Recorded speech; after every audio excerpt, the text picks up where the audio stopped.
Yeah, I think the critical point about Living Legends is it gives people, racing fans, maybe people that have never patted a horse or seen a horse, the chance to get up close to their champion.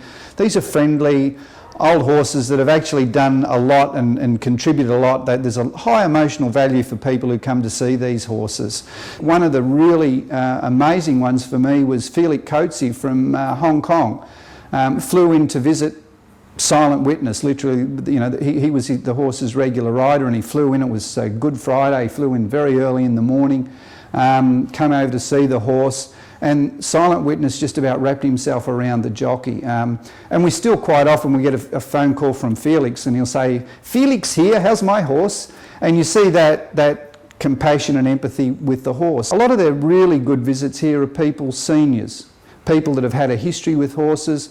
A lot of the people, you know, they just love to pat a horse, and there's a lady a few weeks ago and she said, "Oh, I just love the smell of horses. I haven't smelt it for so long." David Hayes comes to visit Better Loosen Up, and he honestly talks about the horse like he was his first pony club horse, you know, and then he did this and then he did that, and he's such a friendly little horse. So we've got a great crew of horses, obviously. The Melbourne Cup winners are the stars, I guess, really, because that's one of the races that stops the nation, and certainly for the people that come, the Melbourne Cup is a big issue. But we've also got Better Loosen Up, who won the Cox Plate, who won the Japan Cup. We've got the mighty Apache Cat, Phantom of the Opera. A lot of people come expecting to see a Hereford with a full white face, and they're surprised when he's only got half a white face, because of course he raced with a visor, and most photos are taken from the white side.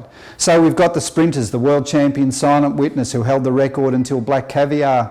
We've got Bullish Luck, the horse that beat Silent Witness in his race 18, the famous race. So we've got really sprinters, stayers, the best that there is to offer. How Living Legends came to pass was actually some of the owners of Fields of Omar were talking about what they do when the horse retired. None of them had a farm, and they were saying, well, you know, and then someone actually said, well, what about the fan club? Because there were groups of people that were coming to the races to see these horses.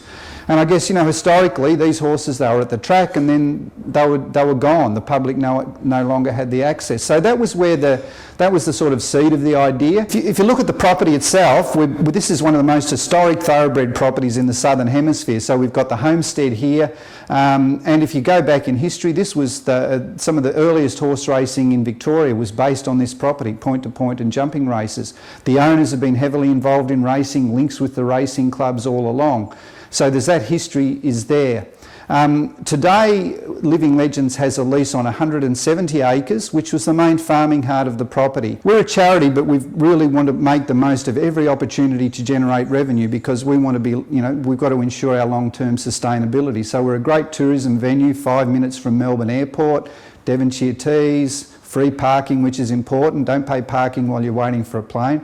But we do functions and events, we do small seminars, we do weddings. Quite often the horse is involved in the photo shoots, but we have actually had horses go out to the weddings. Brew's been best man at a wedding, or we say best man in inverted commas, so they do go out for special things like that. Birthday parties, we don't do 18ths and we don't do 21st, but we do all other birthdays. We've got a 90th birthday coming up here shortly. We've actually had some memorial services, and we have actually hosted a funeral here recently, so the coffin etc. was here. It was a great ceremony. The fellow used to walk around the park here, and he wasn't a particularly religious person, but they wanted somewhere special, and this was special. But you know, these horses are great ambassadors. Each year we go down to the Hobart Cup, we take the horse to Salamanca Market on the Saturday, and then we go to the Hobart Cup on the Sunday. You know, where else can you take a world-class thoroughbred? And we're walking through Salamanca Market, or we take Apache Cat to the kids' hospital. We go to a nursing home with the horses. Fields of Omar went to a pub in Chapel Street, South Yarra, over the Spring Carnival. You know, we said he went out for a drink with his mates, but you know, where else can you provide that sort of opportunity? And I think it keeps people in touch with horses. That's what's really critical. A lot of our younger generation haven't been near a horse, and they're really surprised to be able to get up and you know, it's a simple pleasure. Pat a horse, look at a kangaroo, have a run around in an open space. And where else are you going to have a lovely venue like this? But then you can go down and visit the Melbourne Cup winners, the Cox Plate winners, the great horses, you know, and that's what's really special as well.